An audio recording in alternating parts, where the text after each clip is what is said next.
Hadis nomor 37. Ahabbul kalami utawi luweh den cintaine ucapannya menungso ilallahi marang Allah ayakula iku yen ngucap sapa kawula subhanallah kelawan mau suci Allah wa bihamdihi lan kelawan muji Allah. Rawahu ngriwayatake hadis sapa At-Tirmidzi sapa Imam At-Tirmidzi an Abi Dzarrin saking sahabat Abi Dzar. Sahabat Abi Dzar itu namanya Abu Dzar Al-Ghifari dari kabilah Ghifar. Dulu di Arab itu ada dua kabilah yang terkenal sebagai perampok. Maksudnya sarang perampok. Pertama Ghifar, satunya saya lupa siapa. Nah, suatu saat Abi Dzar Al-Ghifari itu mendengar ada nabi di Mekah. Akhirnya beliau datang ke kota Mekah. Tanya-tanya, katanya ada nabi. Kemudian ditunjukkan sama orang-orang, tapi dikasih tahu itu bukan nabi, itu orang gila. Namanya ini namanya Muhammad. Akhirnya dia datang ke kanjeng Nabi, kemudian bertanya-tanya sama kanjeng Nabi, kemudian dia masuk Islam. Ketika dia masuk Islam, dia itu ingin mengumumkan keislamannya di kota Mekah. Penduduk kota Mekah biar tahu dia beragama Islam. Tapi dilarang sama kanjeng Nabi, tidak usah. Kamu itu orang asing. Kalau kamu mengumumkan keislaman kamu, nanti akan dipukuli sama orang-orang Quraisy. Tidak ada yang bela. Siapa yang mau bela kamu? Sedangkan saya sendiri saat itu Nabi Muhammad kan dakwahnya masih sembunyi-sembunyi. Jadi belum banyak pengikutnya, tidak kuat, tidak bisa menjamin Abi Dzar Al-Ghifari. Tapi Abi Dzar Al-Ghifari itu nekat. Dia langsung datang ke Ka'bah, dia mengumumkan keislamannya. Nah, dipukuli betul sama orang-orang Quraisy, orang kafir Quraisy, sampai kelenger pingsan. Kemudian setelah sadar, kemudian dia mengumumkan lagi keislamannya. Dipukuli lagi sampai kelenger. Sampai beberapa kali, kemudian ketahuan kanjeng Nabi, akhirnya kanjeng Nabi berkata, baik Abu Dzar, kamu pulang saja. Nah, nanti ketika saya sudah pindah ke Yasrib, yaitu kota Madinah, kamu datang ke sana. Maka Abu Dzar Al-Ghifari itu nurut sama kanjeng Nabi. Akhirnya dia pulang ke kabilahnya. Ketika pulang ke kabilahnya, ternyata dia dakwah kepada masyarakat di sana. Sehingga kabilah yang asalnya perampok itu, kabilah Ghifar, dan kabilah satunya yang juga sama-sama sarang perampok, semuanya masuk Islam. Akhirnya kemudian pada waktu sudah masuk Islam semua, ketika kanjeng Nabi sudah di Madinah, maka beliau datang sama rombongannya. Rombongannya banyak sekali. Sampai orang-orang Madinah itu kaget. Dikira mau ada orang yang mau memerangi kota Madinah. Tapi kanjeng Nabi sudah tahu. Maka santai saja. Maka akhirnya dikasih tahu itu adalah Abu Dzar Al-Ghifari dan kaumnya. Mereka mau menyatakan agama Islam. Ternyata betul. Maka saat itulah Abu Dzar kemudian menetap di kota Madinah.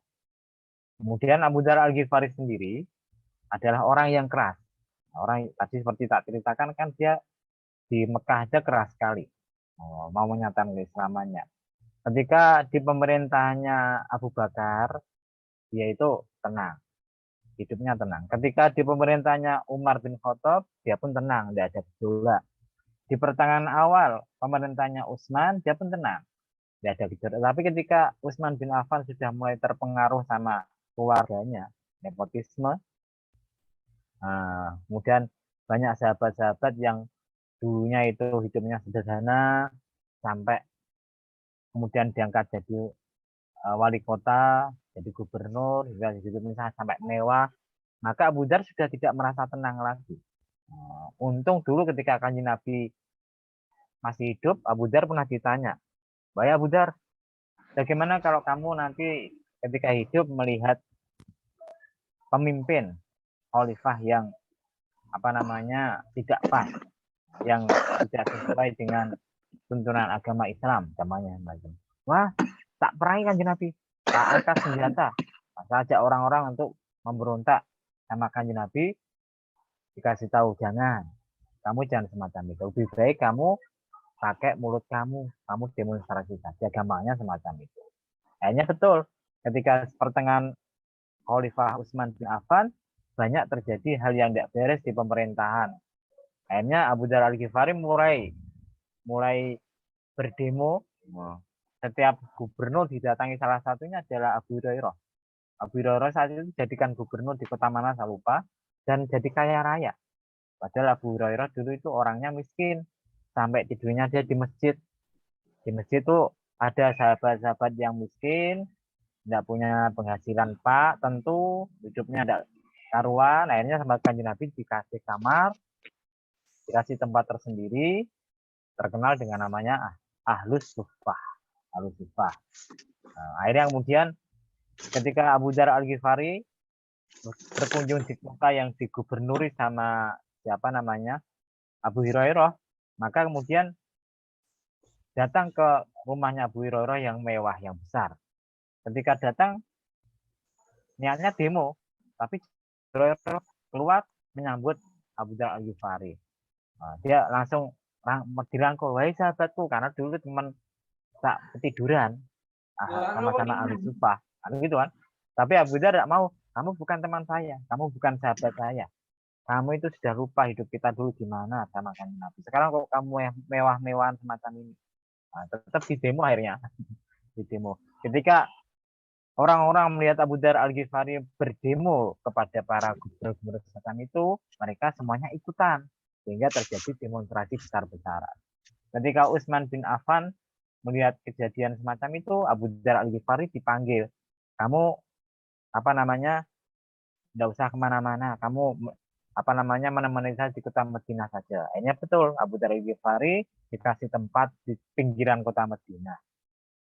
Maka ketika sudah mau meninggal dunia, istrinya sedih. Ketika sekarat itu, sakaratul maut, istrinya sedih. Abu Dzar Al-Ghifari, kamu ini berada di pinggir kota, jauh dari orang-orang. Nanti kalau kamu mati itu terus gimana nasib kamu? Saya masa bisa menguburkan kamu, gambarnya semacam itu. Abu Dzar Al-Ghifari tambah tersenyum. Dia berkata, tidak usah khawatir. Nanti kalau saya mati, akan ada rombongan orang-orang yang baik, yang soleh, nanti yang akan mengurusi kuburan. Maka benar, ketika beliau meninggal dunia, ternyata istri kemudian nangis. Ya biasa kan, istri ditinggal mati suaminya nangis. Dan yang kemudian ada rombongan lewat dan mereka bertanya, kenapa wanita itu nangis? Oh, ada orang yang meninggal. Siapa meninggal? Abu Dzar Al-Ghifari. Wah, kagetlah rombongan itu. Karena rombongan itu dipimpin oleh sahabat Abdullah bin Umar, yaitu ahli tafsir Quran setelah Abdullah bin Mas'ud. Dan yang kemudian mereka datang mengurusi pemakamannya Abu Dzar Al-Ghifari. Jadi para sahabat itu kadang sudah tahu, dapat ilmu dari Allah, ya dan namanya firasat. Mereka nanti masa depannya gimana. Ini Abu Dzar Al-Ghifari. Kalau Anda ingin baca sejarah para sahabat dan ingin nangis, ada bukunya. Bukunya itu namanya 60 karakteristik sahabat Nabi. Kadang-kadang dulu ketika sahabatnya itu lihat ceritanya itu kadang ternyata kadang nangis. Tapi ya nangis keluar air matanya, enggak nangis sambil mewek enggak. Itu kalau Anda ingin lembut hatinya, salah satunya buku itu yang sudah diterjemahkan dalam bahasa Indonesia dan penerjemahnya ternyata hebat, bahasanya menyentuh juga, gitu loh. Kalau Anda ingin beli itu 60 karakteristik dasar. Kita kembali, bahasanya perkataan yang paling dicintai sama Allah SWT itu adalah ketika seorang hamba mengatakan Subhanallah wa bihamdihi, dengan Maha Suci Allah, dengan menyebut Maha Suci Allah dan dengan memuji Allah. Artinya apa? Artinya kita mensucikan Allah itu dari semua kekurangan. Allah itu tidak mungkin berbuat sesuatu kecuali ada rahasia di baliknya. Jadi Allah itu tidak dolim kepada hambanya. Kemudian kita juga memuji Allah bahwasanya Allah itu punya sifat yang sempurna, yang tidak dimiliki oleh makhluk. Jadi kalau ada seseorang mengatakan subhanallah wa bihamdihi, itu artinya dia mensucikan Allah dari segala kekurangan dan memuji Allah dengan semua kesempurnaan. Kenapa kok semacam itu? Karena memang kalau kita perhatikan, penciptaan Allah itu maha sempurna. Tidak ada yang cacat. Contoh misalkan, Anda perhatikan eh, manusia, binatang, dan lain sebagainya. Itu sekecil apapun tuh penciptaannya prosesnya rumit. Manusia baru bisa bikin robot kan baru-barusan ini. Tapi pun jalannya tidak bisa alami seperti kita. Manusia bisa bikin robot binatang, tapi tidak bisa alami semacam binatang yang asli. Karena itu kalau kita perhatikan, manusia itu tidak akan bisa menyaingi Allah Subhanahu wa taala. Apa buktinya? Buktinya rahasia ruh jiwa sampai sekarang kan masih belum terpecahkan. Wama utitum ilma wama utitum minal ilma illa qalila. Kan pertanyaan yas'alunaka anir ruh. Orang-orang bertanya pada kamu wahai Nabi Muhammad tentang masalah ruh. Maka dikatakan kalian tidak dikasih ilmu tentang ruh kecuali hanya sedikit saja. Karena apa? Karena ruh itu memang rumit. Kalau Anda ingin tahu seluk-beluk masalah ruh, bagaimana dan sebagainya, ada kitabnya tersendiri. Namanya kitab Ar-Ruh karangan Ibnu Qayyim Al-Jauzi. Ada. Sudah diterjemahkan, saya tahu. Sudah diterjemahkan dalam bahasa Indonesia. Masa tidak beli. Kenapa tidak bahasa Arabnya? Kenapa beli? Nah, gitu. Yang beli kan tidak bisa bahasa Arab.